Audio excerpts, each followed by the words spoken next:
വിശുദ്ധ യോഹന്നാൻ എഴുതിയ സുവിശേഷം 13-ാം അധ്യായം 1 മുതൽ തിരുവചനങ്ങൾ. ശിഷ്യന്മാരുടെ പാദം കഴുകുന്നു.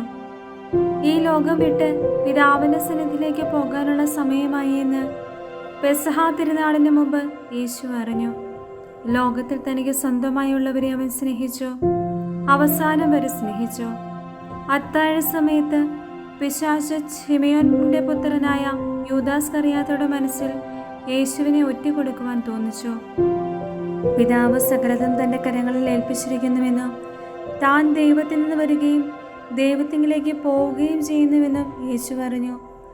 അത്താഴത്തിനിടയിൽ അവൻ എഴുന്നേറ്റ് മേലങ്കി മാറ്റി ഒരു തുവാലയെടുത്ത് അരയിൽ കെട്ടി, അനന്തരം ഒരു താലത്തിൽ വെള്ളമെടുത്ത് ശിഷ്യന്മാരുടെ പാദങ്ങൾ കഴുകാനും അരയിൽ ചുറ്റിയിരുന്ന തുവാല കൊണ്ട് തുടയ്ക്കാനും തുടങ്ങി. അവൻ ശിമയോൻ പത്രോസിൻ്റെ അടുത്തെത്തി. പത്രോസ് അവനോട് ചോദിച്ചു, കർത്താവേ, നീ എൻ്റെ കാൽ കഴുകുകയോ? യേശു പറഞ്ഞു, ഞാൻ ചെയ്യുന്നതെന്തെന്ന് ഇപ്പോൾ നീ അറിയുന്നില്ല, എന്നാൽ പിന്നീട് അറിയാം. പത്രോസ് പറഞ്ഞു, നീ ഒരിക്കലും എൻ്റെ പാദം കഴുകരുത്. യേശു പറഞ്ഞു, ഞാൻ നിന്നെ കഴുകുന്നില്ലെങ്കിൽ നിനക്ക് എന്നോടുകൂടെ പങ്കില്ല. ശിമയോൻ പത്രോസ് പറഞ്ഞു, കർത്താവേ, എങ്കിൽ എൻ്റെ പാദങ്ങൾ മാത്രമല്ല കരങ്ങളും ശിരസും കൂടി കഴുകണമേ. യേശു പ്രതിവചിച്ചു, കുളി കഴിഞ്ഞവൻ്റെ കാലുകൾ മാത്രമേ കഴുകേണ്ടതുള്ളൂ. അവൻ മുഴുവൻ ശുചിയായിരിക്കും. നിങ്ങളും ശുദ്ധിയുള്ളവരാണ്, എന്നാൽ എല്ലാവരുമല്ല. തന്നെ ഒറ്റിക്കൊടുക്കുന്നവൻ ആരാണെന്ന് അവൻ അറിഞ്ഞിരുന്നു. അതുകൊണ്ടാണ് നിങ്ങളിൽ എല്ലാവരും ശുദ്ധിയുള്ളവരല്ല എന്നവൻ പറഞ്ഞത്. അവരുടെ പാദങ്ങൾ കഴുകിയതിനു ശേഷം അവൻ മേലങ്കി ധരിച്ച് സ്വസ്ഥാനത്തിരുന്ന് അവരോട് പറഞ്ഞു, ഞാൻ എന്താണ് നിങ്ങൾക്ക് ചെയ്തതെന്ന് നിങ്ങൾ അറിയുന്നുവോ? നിങ്ങൾ എന്നെ ഗുരുവെന്നും കർത്താവെന്നും വിളിക്കുന്നു. അത് ശരി തന്നെ. ഞാൻ ഗുരുവും കർത്താവുമാണ്. നിങ്ങളുടെ കർത്താവും ഗുരുവുമായി ഞാൻ നിങ്ങളുടെ പാദങ്ങൾ കഴുകിയെങ്കിൽ നിങ്ങളും പരസ്പരം പാദങ്ങൾ കഴുകണം. എന്തെന്നാൽ ഞാൻ നിങ്ങൾക്ക് ചെയ്തതുപോലെ നിങ്ങളും ചെയ്യേണ്ടതിന് ഞാൻ നിങ്ങൾക്കൊരു മാതൃക നൽകിയിരിക്കുന്നു. സത്യം സത്യമായി ഞാൻ നിങ്ങളോട് പറയുന്നു, ഭൃത്യൻ യജമാനേക്കാൾ വലിയവനല്ല, അയക്കപ്പെട്ടവൻ അയച്ചവനേക്കാളും വലിയവനല്ല. ഈ കാര്യങ്ങൾ അറിഞ്ഞ് നിങ്ങൾ ഇതനുസരിച്ച് പ്രവർത്തിച്ചാൽ അനുഗ്രഹീത്. നിങ്ങളെല്ലാവരെയും കുറിച്ചല്ല ഞാനിത് പറയുന്നത്. ഞാൻ തിരഞ്ഞെടുത്തവരെ എനിക്കറിയാം. എൻ്റെ അപ്പം ഭക്ഷിക്കുന്നവൻ എനിക്കെതിരെ കുതികാലുയർത്തിയെന്ന തിരുവെഴുത്ത് പൂർത്തിയാക്കേണ്ടിയിരിക്കുന്നു. അത് സംഭവിക്കുമ്പോൾ ഞാൻ തന്നെ എന്ന് നിങ്ങൾ വിശ്വസിക്കേണ്ടതിനാണ് സംഭവിക്കുന്നതിന് മുൻപ് തന്നെ ഞാൻ നിങ്ങളോട് പറയുന്നത്. സത്യം സത്യമായി ഞാൻ നിങ്ങളോട് പറയുന്നു, ഞാൻ അയക്കുന്നവനെ സ്വീകരിക്കുന്നവൻ എന്നെയാണ് സ്വീകരിക്കുന്നത്, എന്നെ സ്വീകരിക്കുന്നവൻ എന്നെ അയച്ചവനെ സ്വീകരിക്കുന്നു. യൂദാസിന്റെ വഞ്ചനയെക്കുറിച്ച് ഇത് പറഞ്ഞപ്പോൾ യേശു ആത്മാവിൽ അസ്വസ്ഥനായി. അവൻ വ്യക്തമായി പറഞ്ഞു, സത്യം സത്യമായി ഞാൻ നിങ്ങളോട് പറയുന്നു, നിങ്ങളിൽ ഒരുവൻ എന്നെ ഒറ്റിക്കൊടുക്കും. അവൻ ആരെപ്പറ്റി പറയുന്നു എന്നറിയാതെ ശിഷ്യന്മാർ ആകുലചിത്തരായി പരസ്പരം നോക്കി. ശിഷ്യന്മാരിൽ യേശു സ്നേഹിച്ചിരുന്നവൻ അവന്റെ വശത്തിലേക്ക് ചാരിക്കിടന്നിരുന്നു.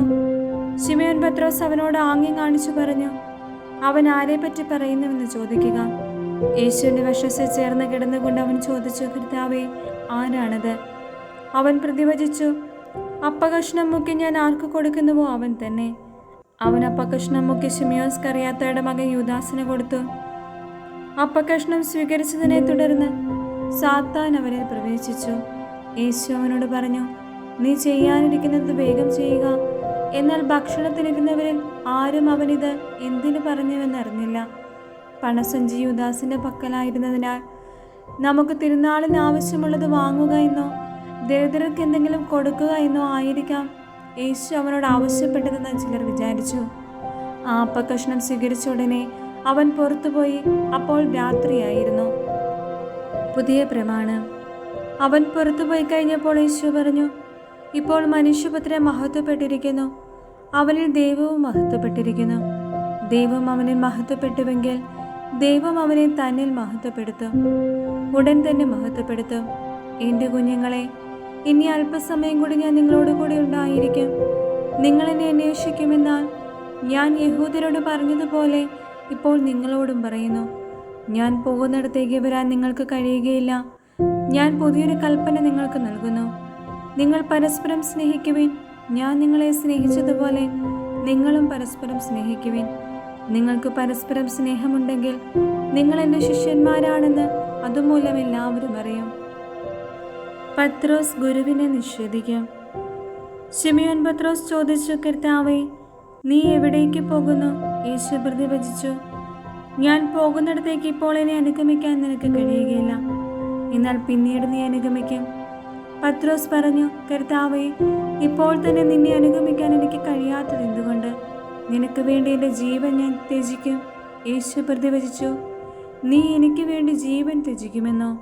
സത്യം സത്യമായി നിന്നോട് പറയുന്നു, നീ എന്നെ 3 പ്രാവശ്യം തള്ളിപ്പറയുന്നത് വരെ കോഴി കൂവുകയില്ല.